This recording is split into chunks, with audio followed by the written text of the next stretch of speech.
Hello again. During the summer, we were told that the workers of the NHS were hard pressed in the struggle against coronavirus and deserved our sympathy and support. Not all those workers were on the front line, of course, working in operating theatres and intensive care units. Some found that there were more important matters to deal with than saving lives. For example, what about the diversity of books in the libraries owned by the National Health Service?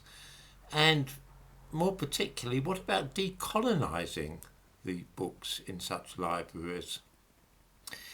I'll warrant few of you were considering that in July. Fortunately, there were staff, paid for of course from your taxes, who had this important matter at the forefront of their minds.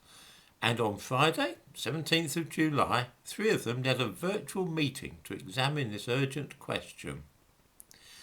It's hard to know how to tell this story without making it sound like a joke.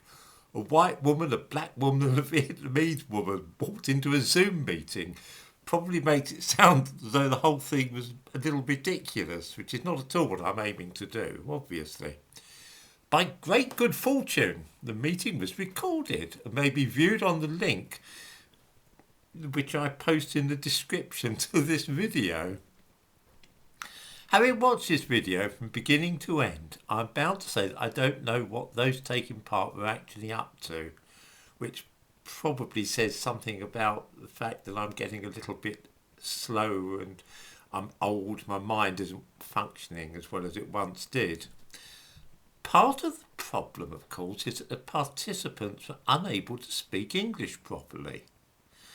I do not mean that English was not their first language or that they had strong and incomprehensible accents, but rather that they seemed incapable of using ordinary English words. At one point in the discussion about the need to decolonise and diversify libraries, somebody wanted to point out that poor people also have needs. Of course, nobody can actually talk about people being poor these days. So instead, there was talk about socio-economic disadvantage and adopting an intersectional approach. Some of what was said was so mad that I honestly thought that this was a takeoff or pastiche of this style of talking. The Vietnamese woman, for instance, seemed to be embarrassed that people from Southeast Asia don't stab each other up or deal in drugs as often as West Indians. And she apologised for the fact that she belonged to what she called a model minority. She then went on to say that, and I quote, model minorities are used as a tool of white supremacy. This is news to me. I mean, how on earth would anybody use people from Vietnam or Thailand as a tool of white supremacy? What does this mean?